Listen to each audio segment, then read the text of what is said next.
Hello everyone and welcome back to another video from Crazy Gamer. In this video, I'm going to show you how to equip titles onto your deck on Marvel Snap. So let's get started right away. First of all, open up the Marvel Snap game on your device, and once you open it up, proceed with completing the basic tutorial levels if this is the first time that you are playing the game. Once you have completed enough levels and set up your account as well as your username, you will gain access to the main menu. Now, once you play enough levels and progress forward within Season Pass, you will be able to unlock various different rewards, among which you will also find titles. Once you claim the title, it will be ready to equip within your deck option.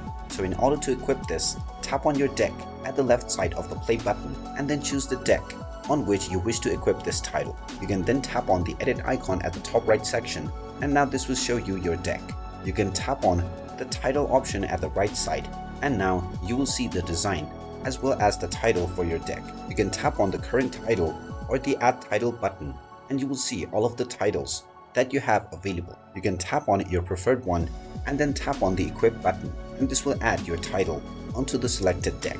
After the title has been added, you can tap on the play button and your deck title will be shown underneath your username. And there you have it. That is how easy it is to equip a title onto your deck on Marvel Snap. If you find this video helpful, make sure you hit that like button and subscribe to our channel if you haven't done so already. Also ring that notification bell to never miss another update from us. Thank you for watching, and I will see you again in the next video.